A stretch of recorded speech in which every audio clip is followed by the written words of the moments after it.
When I gave notice at my job in Toronto before we moved out here, I had a few colleagues who told me that they'd wanted to find a little piece of land and grow food, but other obligations had gotten in the way. I also had a few colleagues who seemed troubled by the news, as if they just couldn't abide the foolishness of it. But we started, and now the beginning feels like a long time ago.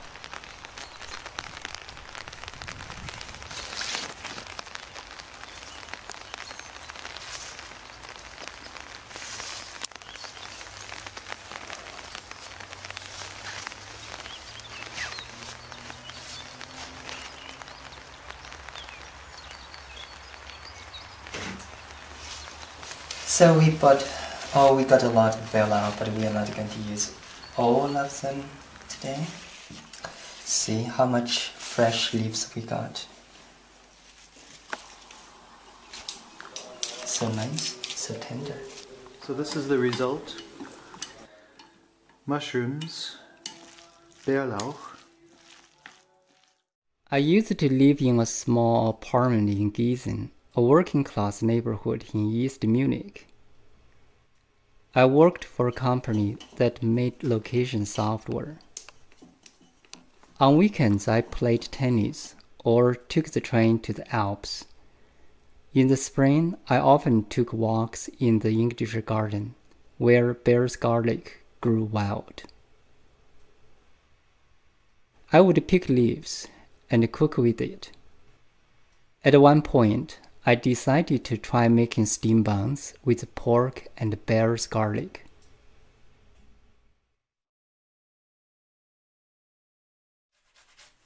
So Xiaobing, where did the idea come from to farm? I guess from Jonathan. Like, I grew up in the countryside, so my mom was a peasant in China. So I know what is being involved about farming. I think at the time we were living in Toronto, and maybe both of us want to have some change in our lives, and going to do farming is kind of maybe an option. Like Brampton has an urban farmland, and it is organized by some non-profit organizations, so they lease the land so people can learn from each other and try it out. So we rent a small plot of land and grow a little bit of vegetables, and while we were still working. We did one short season on McVean Farm. I took one day a week from work to tend to our vegetables.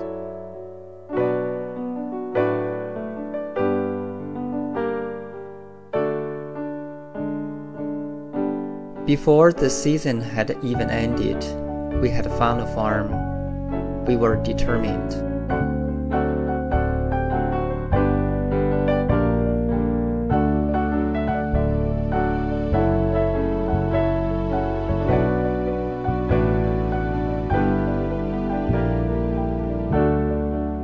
We packed up, and suddenly we were in a new life.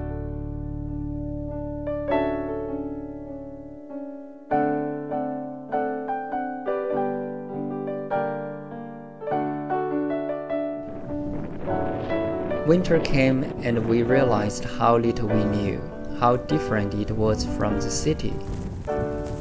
Our house was cold, and our long laneway was covered in huge snowdrifts. So we shuffled and used what little wood we had for our wood furnace, which sent most of the heat out of the chimney. Then an ice storm came, and we were stuck. All we could do was wait out winter and try to enjoy it in whatever ways we could.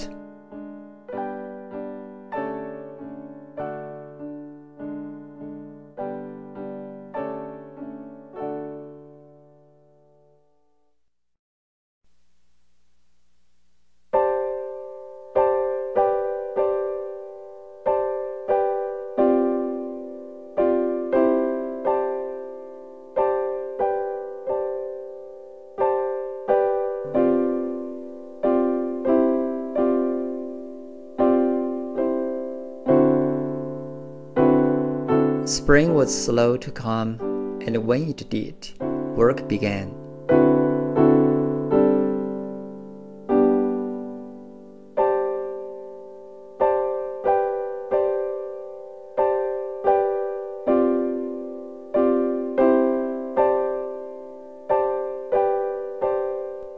We one time came home from our farmer's market with less than $10 in sales.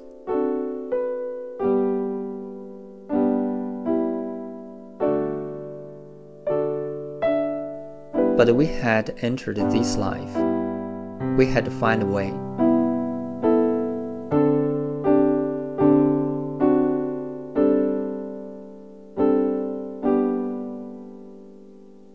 Do you want to say? Well, it was I came up with the name.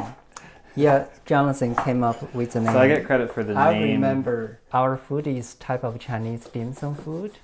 And so it's a farm sum. It's very...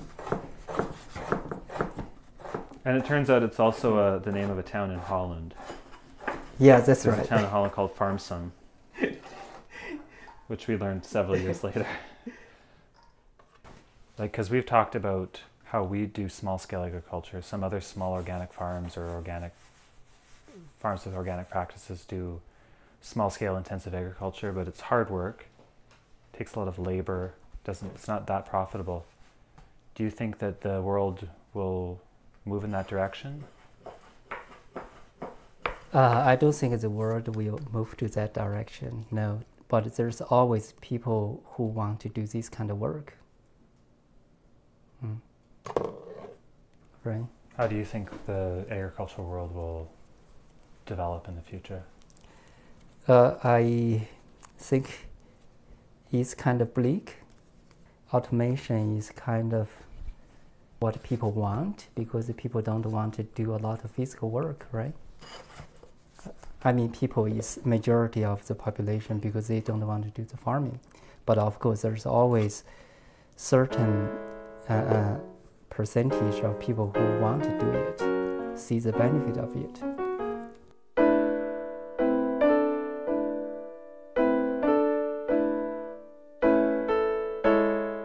Farming saved my life, or my soul, or something. I've had enough time at it to know that I'm not that good at it.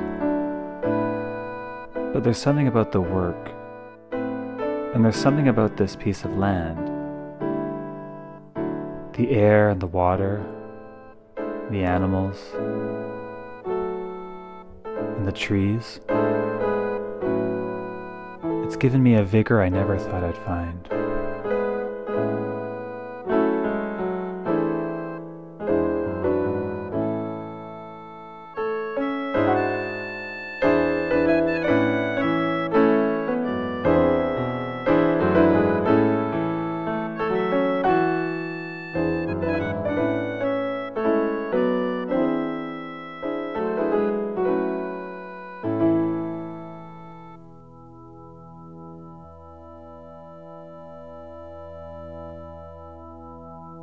Did your mother keep a journal?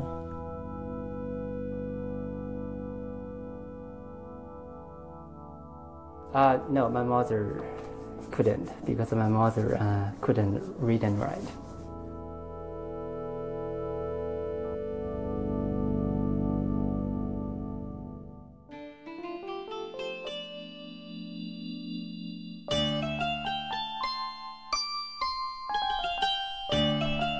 My grandfather, Alvin Eklund, was a homesteader in southern Alberta at the turn of the century.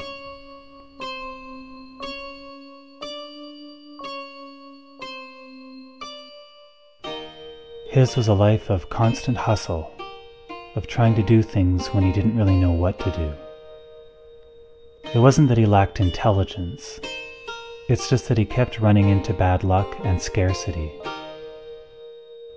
Alvin's journal entry from March 25th, 1928 reads, "Very cold last night. Quite cold today. Blustery snow about a half an inch. Clear tonight.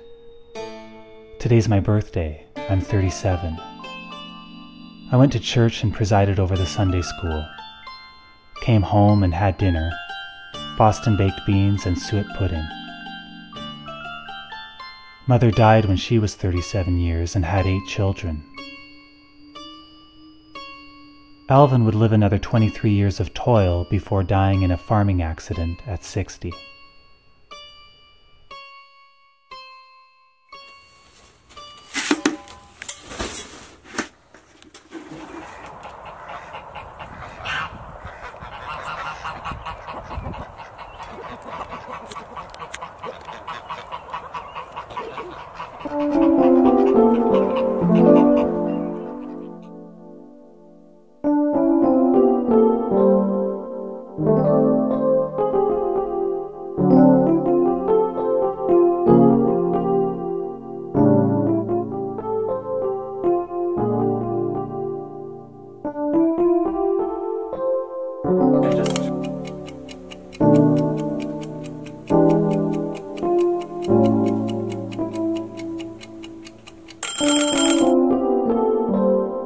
We make about 250 buns a week.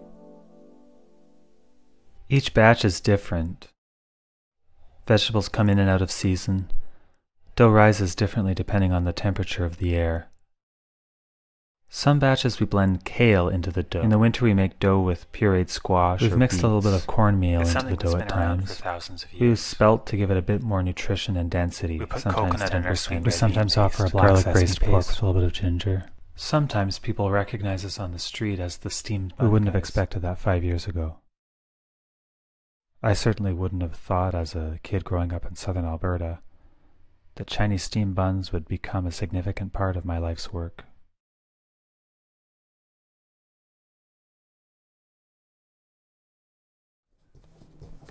Yeah, because like for the farm, every peasant family kids, they want to get away from farming, either go to the university or join the army. That people may find it's intriguing, and some of my former classmates find it's kind of unbelievable. Like probably different people have different feelings towards what I'm doing now. Yeah, it's hard to see because that's considered quite a primitive kind of profession, right?